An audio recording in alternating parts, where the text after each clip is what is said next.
Good afternoon, everybody.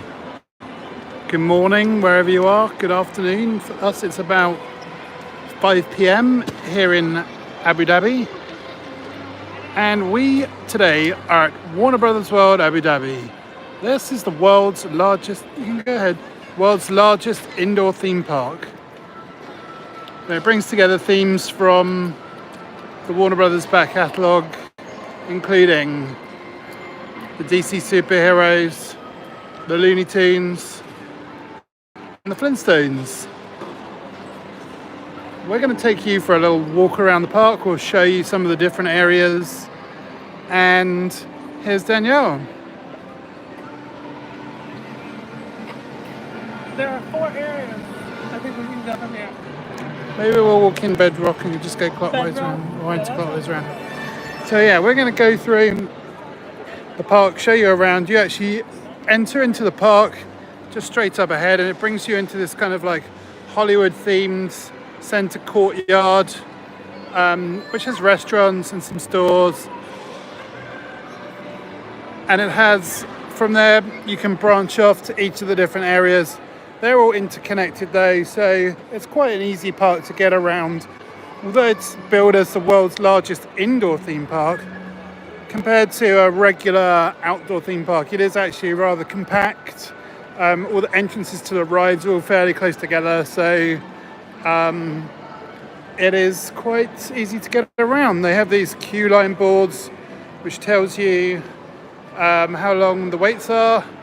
It actually, the lines when we got here this morning were pretty short. We didn't really wait very long for anything. As the day's gone on, the lines have built up a little bit. It seems like people tend to come out here later in the day, which is what we saw at SeaWorld yesterday as well. But also, operations are fairly slow at these parks. Yeah. They do one train at a time. Some rides have taken up to 10 minutes to load. Yeah. It seems in general people aren't as savvy as well about what to do getting onto a ride as they are back in the US. So this section is Bedrock. It's themed to the Flintstones. It's kind of cool. Unfortunately, there's only one ride. There isn't much over here. Yeah, let's just go over here and show you where it is.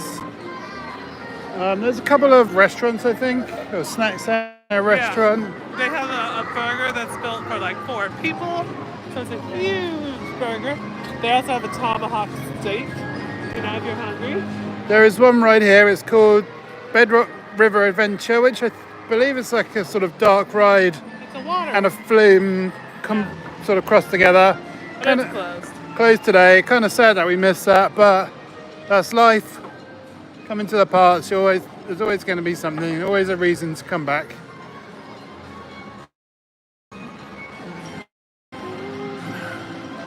See, you can see the flume. There's water. And it's super cute.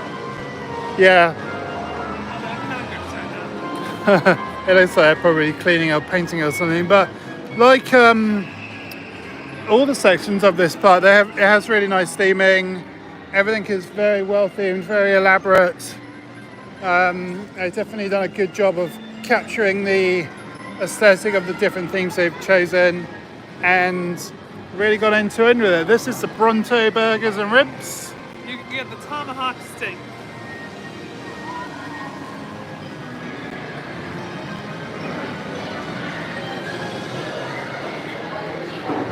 I guess it's one of those menu options we can't really see from here, but you can get a giant steak.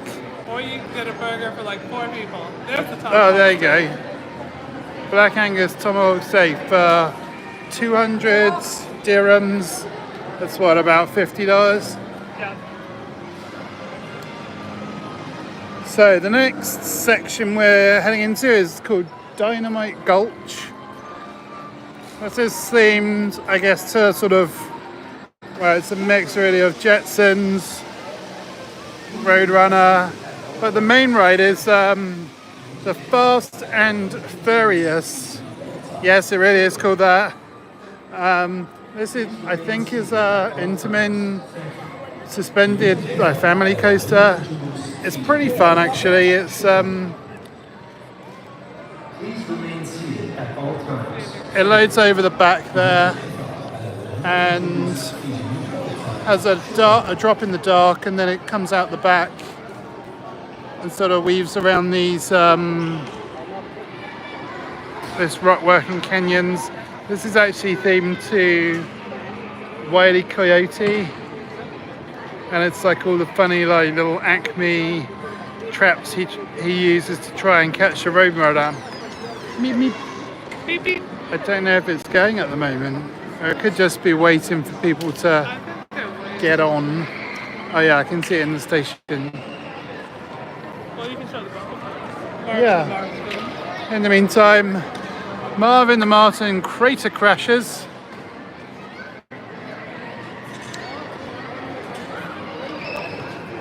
This is just like a little kids bumper cars. Kind of cool, again, nicely themed. Oh, there we go. Okay, so the coast is going. We can probably see it well from here though.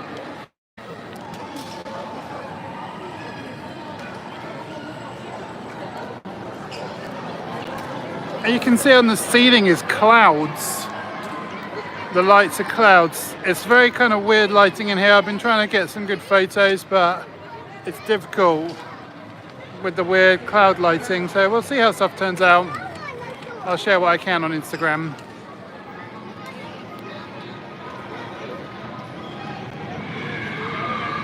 Here it comes.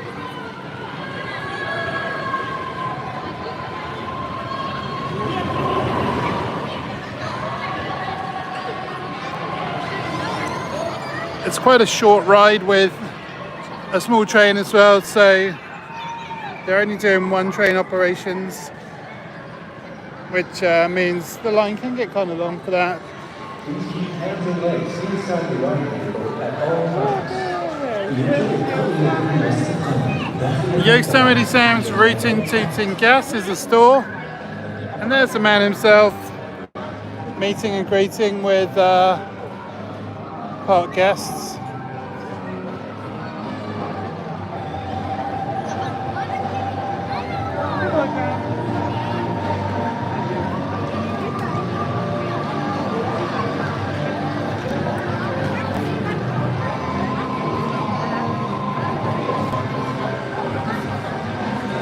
Hello.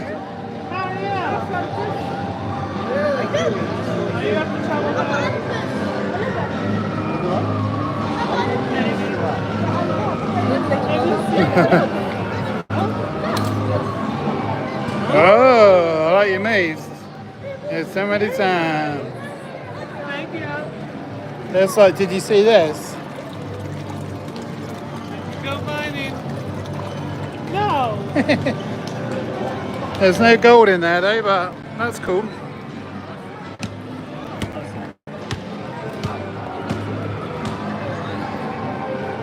Okay, so we're leaving Dynamite Gulch and heading into Cartoon Junction.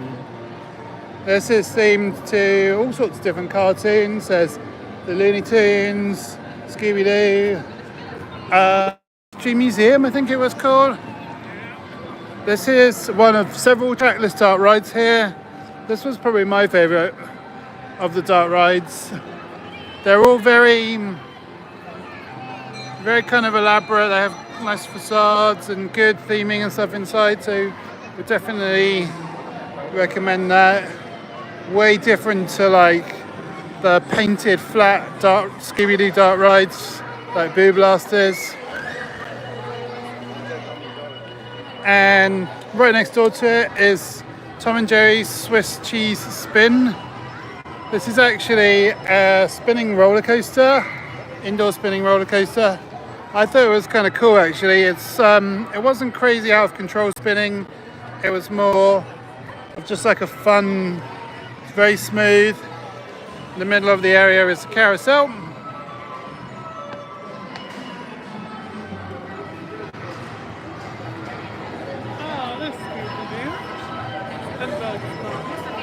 Yep, all different characters that you can ride.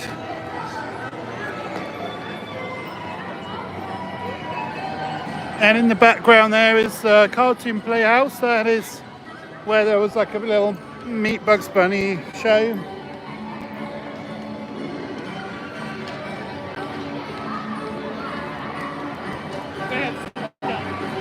Yeah, there's loads of restaurants here, and it's a mix of like counter service and table service. Is one of the table service ones. Looks very nice. And we are approaching the Acme section.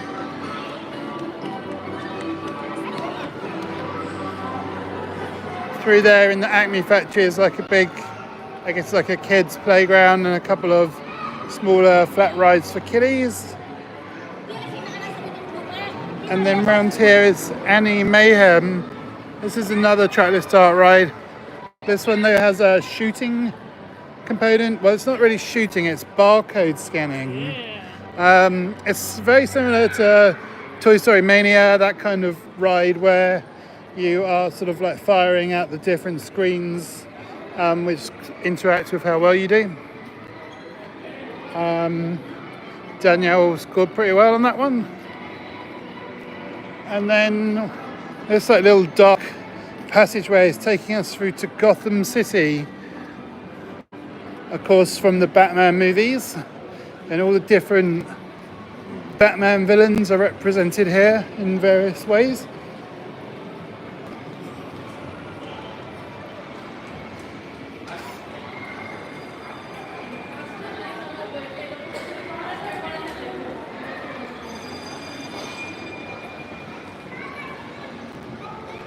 As you approach, the first thing you see is the Riddler Revolution, which is a disco coaster. It looks really cool. It's very dark. It is set over the water, and I'll take that off. So my shoulders, thank you. There's lighting effects, mist effects. It looks like it might just be about to go actually. So And this is probably one of the most photogenic rides. yeah, it looks really cool once it gets going. This is another one though that's very slow for them to actually get the people on and get it dispatched. So I waited like about 30 minutes to ride it, and I think I only went 2 or 3 times during that time frame. But there's definitely people on it, and I can hear stuff happening. So hopefully it'll get spinning soon.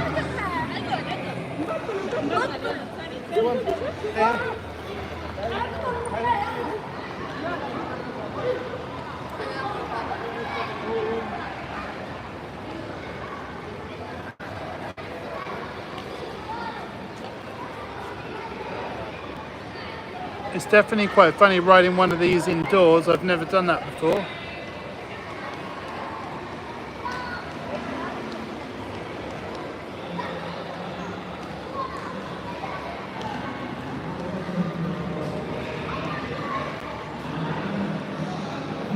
While we're waiting, we'll just pan around and have a look at what we've got over here.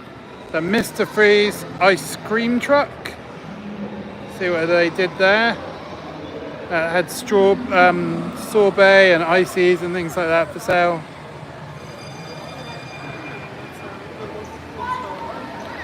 Yeah. I think it's about to go in a minute, but we can see it from this side as well, so we'll head round.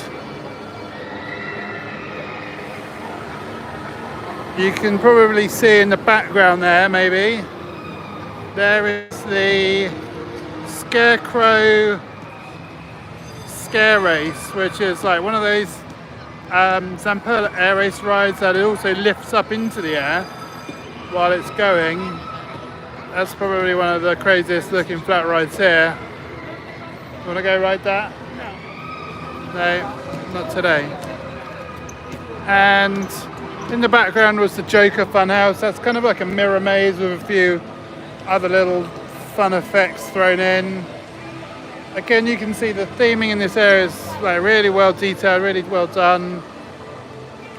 Definitely got a kind of like dingy Gotham City look. And it's kind of cool how it's... games. You know, no theme park is complete without games. No, you got to have games. Games of skill in the middle there. There's lots of photo opportunities, like this police car. The characters have been out and about. We've seen Catwoman and Poison Ivy during the day here, so Let's see if this ride is ever going to go.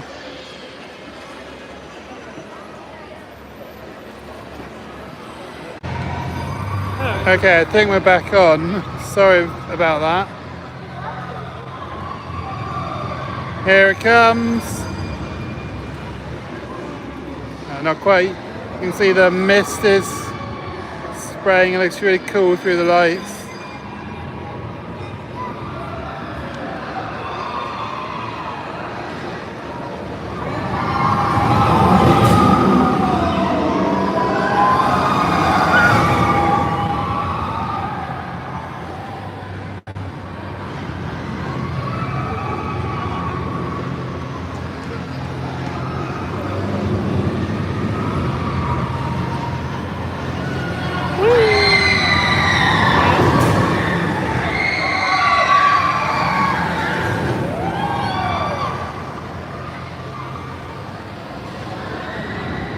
Alright, let us continue exploring Gotham City.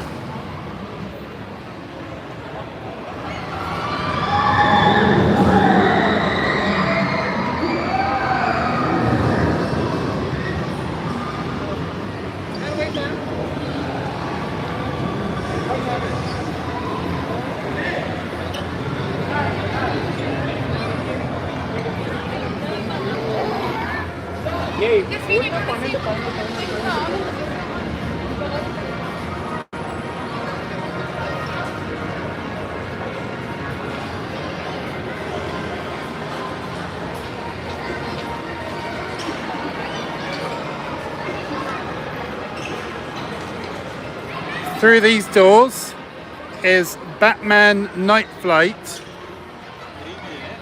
in the Wayne Tech building.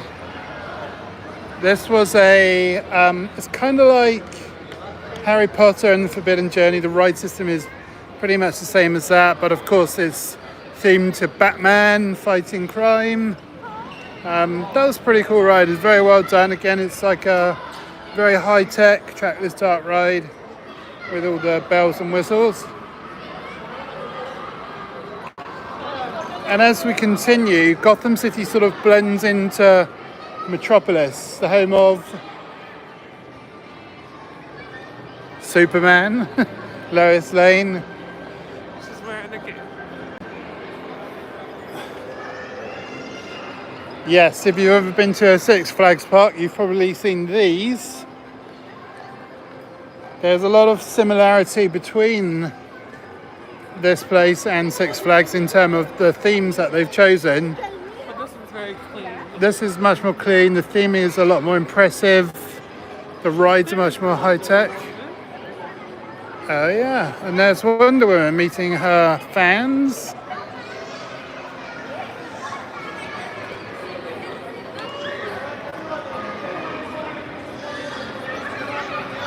There's a lot of characters out like that. People don't really seem to line up for characters. They just sort of push to the front. It's me, myself, and I, really. And then to my right here is the Justice League, the Hall of Justice. Now, again, this facade might look familiar to people that have been to the Six Flags parks and been on the Justice League there. However, this ride is completely different. This is much more like Adventures of Spider-Man at Islands of Adventure in terms of the ride vehicle, and you don't have the interactive element to it. This is kind of cool with all the larger than life superheroes in the entrance.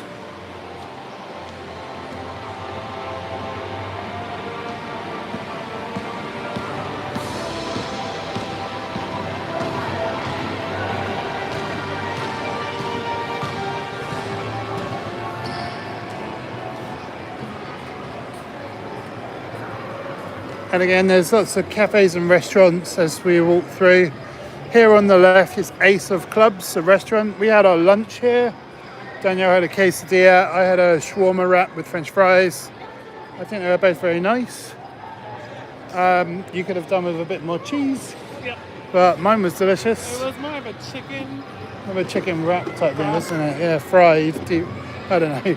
But definitely different to your sort of US style counter service where it would just be burgers and things. They do have like popcorn and ices. Yeah. And their popcorn actually comes in 3 different types. It's the same thing, like the caramel, the butter, and then the cheese. And they have fast food as well. Like this is a burger joint. It's very, again, nicely themed. American style, yeah. Up here on... These are the cute. Oh yeah, If you this... want a costume. They actually sell costumes for superheroes and villains for your kids. There is a tiny little Batman outfits. You can have classic Batman, Burton and era Batman, the Joker, Harley Quinn. There's all sorts. Even Superman, Supergirl, Superwoman, Wonder Woman. I don't know. Wonder Woman. This one is a costume. And then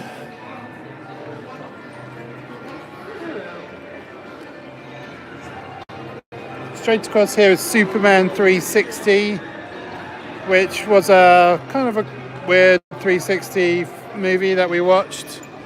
There's not really any signs on it. It's similar to SeaWorld, like the signs are more kind of off to the side, so you don't always know what something is. But we figured it out.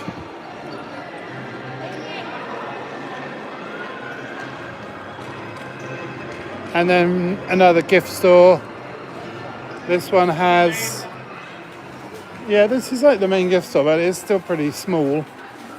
The merch is all pretty generic, like licensed stuff. There are a few part specific souvenirs, like these Warner Brothers World hoodies and shirts across the other side there. And there's a shopping bag.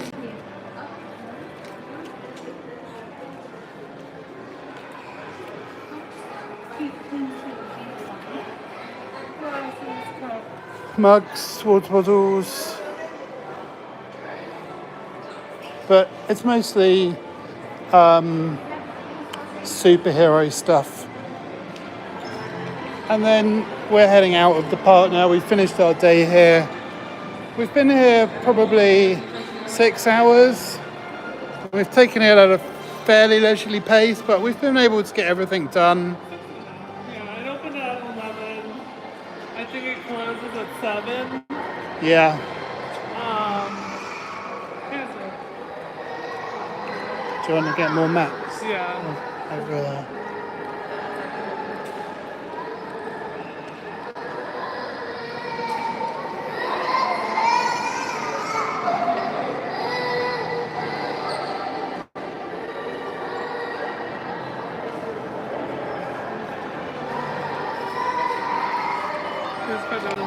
Here's a map.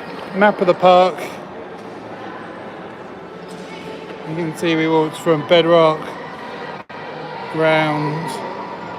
We're back here at the front now. This is where you come into the park. The Warner Brothers logo, and you choose to go left or right, but they both take you back into the same area where we started in the centre. So I think that's it. Danielle, what were your thoughts on Warner Brothers World? That's fine. I mean, I don't know much about any superhero. Yeah, I was impressed with the technology and the theming at the but I feel like they probably need 1 or 2 bigger rides as well. Got to see Bugs Bunny. We saw Bugs Bunny. But I mean, it's a small park. Everything's indoor. There's not a ton to do, but they had a lot of like really nice meet and greets with the characters. They would talk to you, interact. So we'll have some of those videos on our main blog thing. But yeah, otherwise, that will do it for day 2 in Abu Dhabi. See ya. Bye.